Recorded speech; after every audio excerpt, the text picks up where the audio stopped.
Achilles conquered Troy. He became immortal in stories. Statues were built, poems were written, his name survived for thousands of years.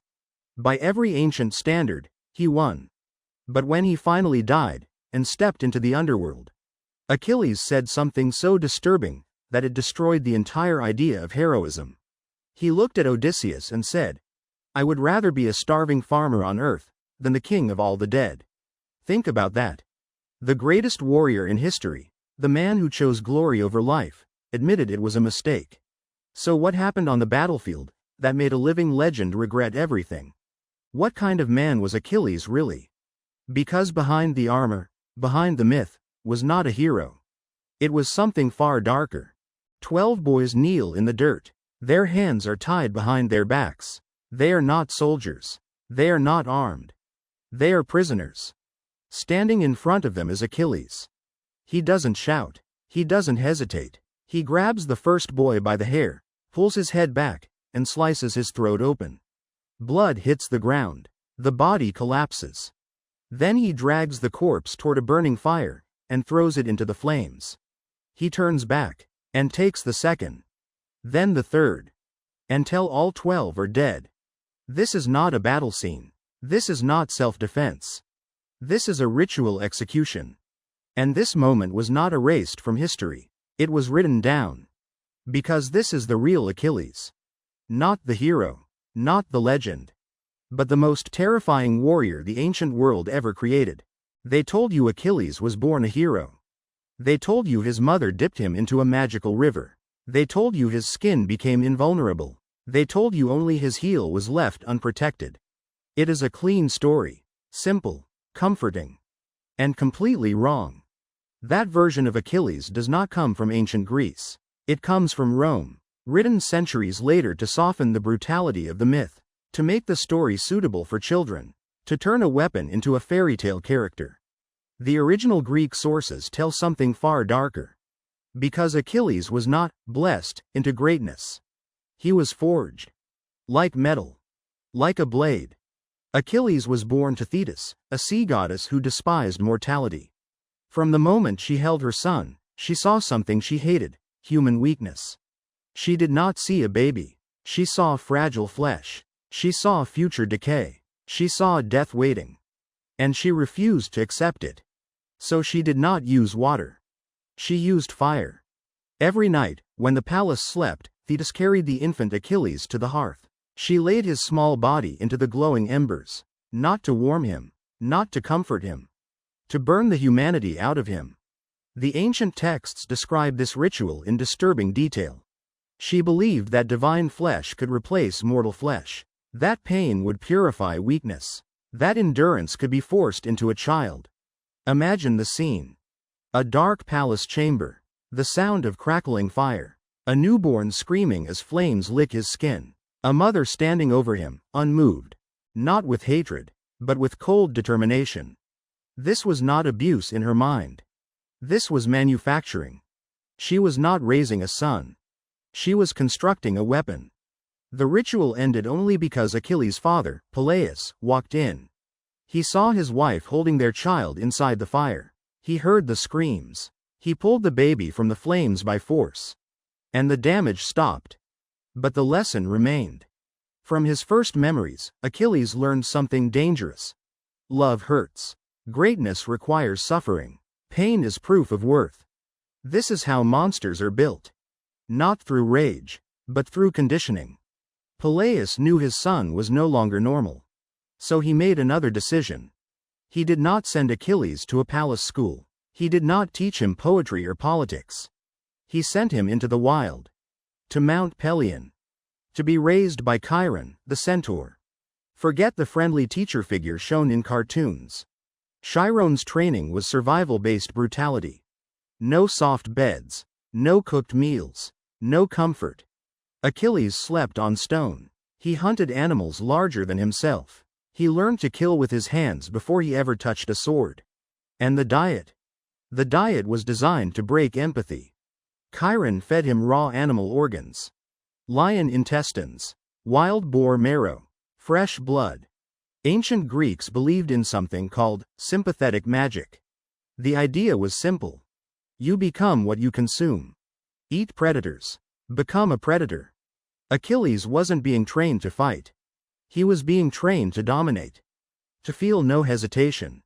To associate strength with cruelty. By adolescence, Achilles was no longer a boy. He was physically massive, emotionally detached, socially isolated. He had no peers, no childhood friendships, no normal social development.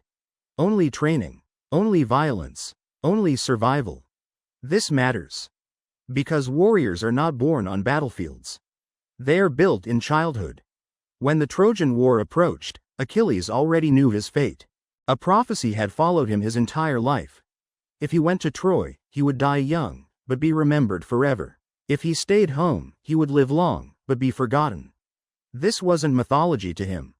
This was a psychological trap. Because Achilles had been conditioned to associate worth with suffering. He had been taught that ordinary life was weakness. So the choice wasn't really a choice. Long life meant obscurity. Obscurity meant failure. He chose war. Not because he loved Greece. Not because he cared about Helen. But because he had been engineered to crave legacy. To crave recognition. To crave violent glory. But here is the part movies never show. Before Achilles boarded the ships to Troy, he tried to run. His mother, Thetis, desperate to save him from the prophecy, hid him. She smuggled him to the island of Skyros. She disguised him as a girl. Dressed him in robes. Painted his face. Gave him a new name. For a brief moment in history, the greatest killer in Greek mythology was living among princesses, pretending to weave cloth. Imagine the psychological tension.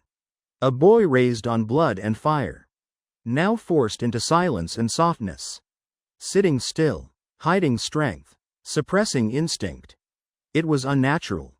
And it didn't last.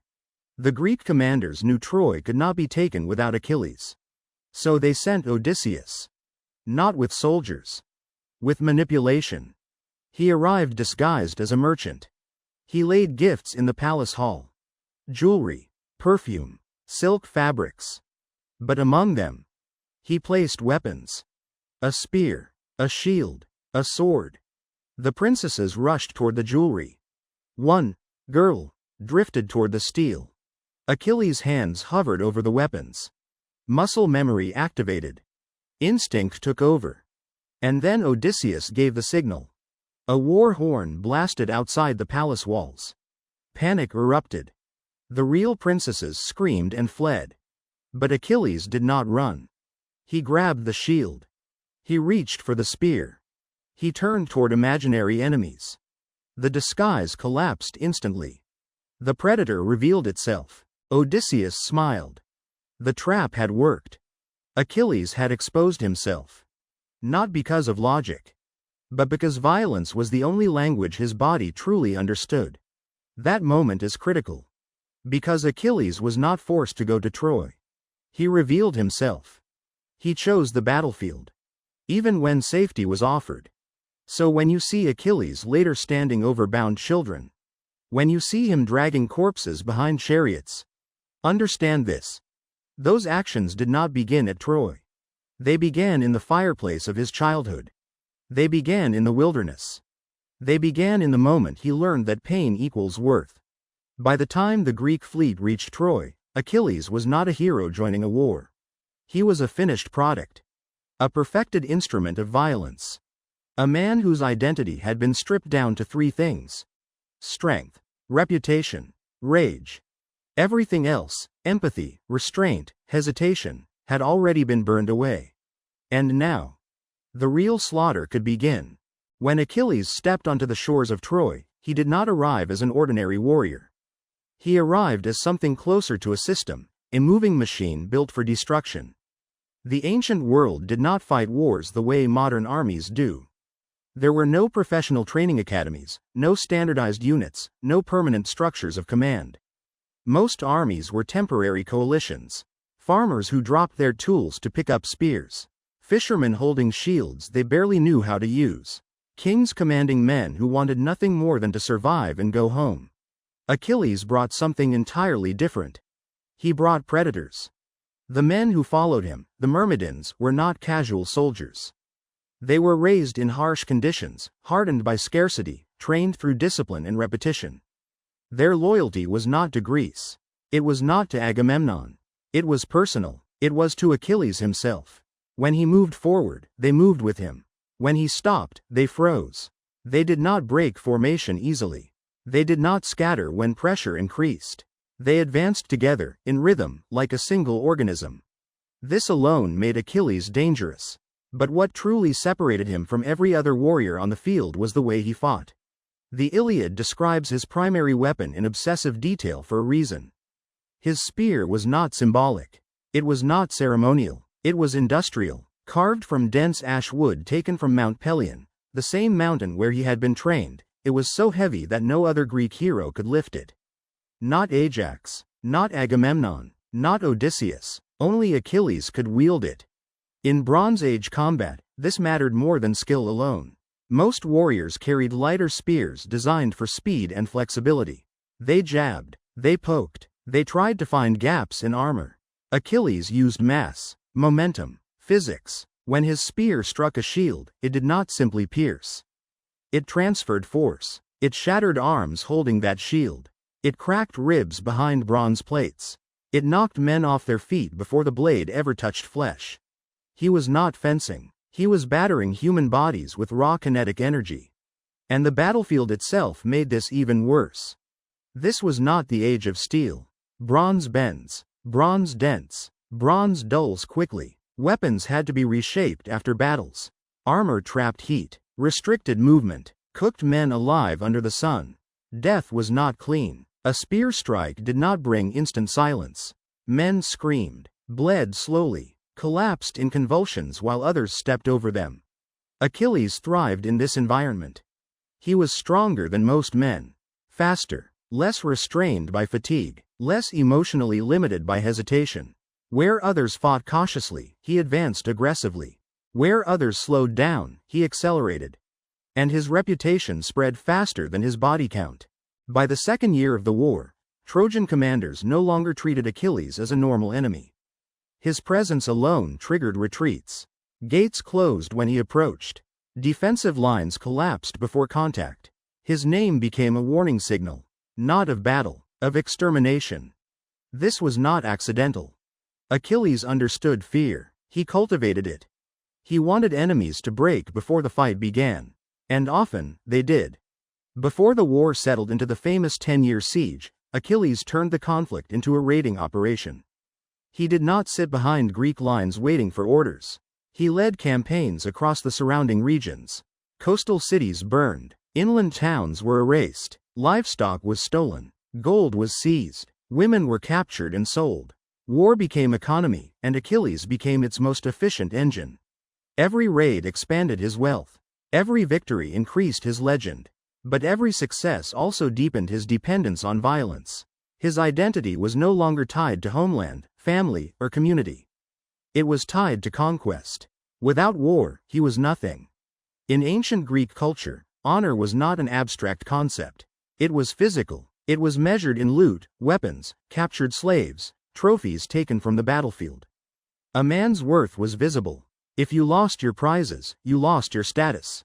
You became invisible, socially erased. Achilles did not fight for Greece. He fought to accumulate proof of worth. He fought to build visible honor, which meant he could never be satisfied. Every victory only created hunger for the next. And his army reflected that hunger. While other Greek forces dissolved into chaos under pressure, the Myrmidons moved with discipline. They protected flanks, maintained spacing, advanced together instead of charging emotionally. When Achilles attacked, it was never just one man rushing forward.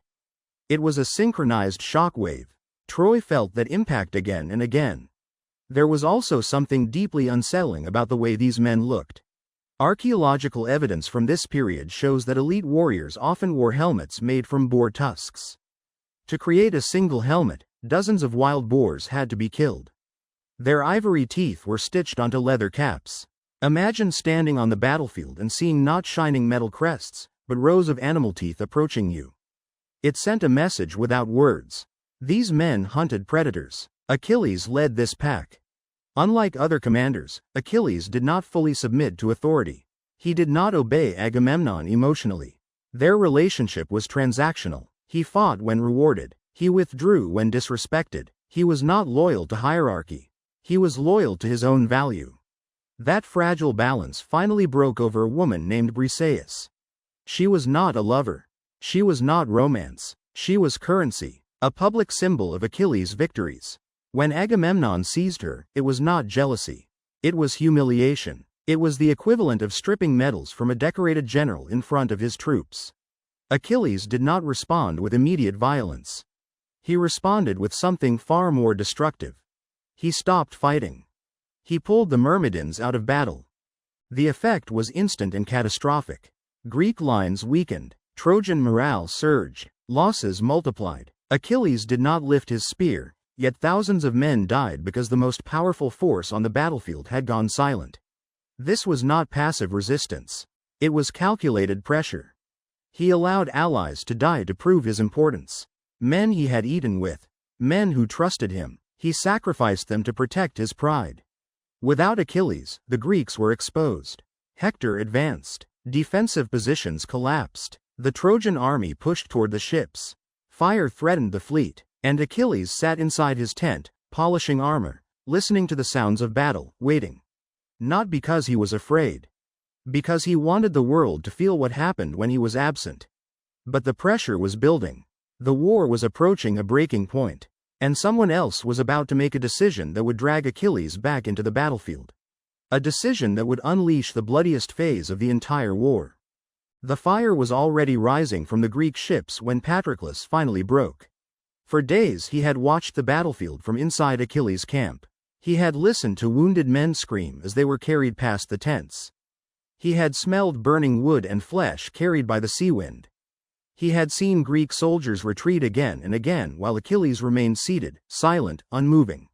Patroclus could not endure it anymore. He went to Achilles and begged him to act. If you will not fight, then let me fight. Let me wear your armor. Let the Trojans think you have returned. Let fear save the army.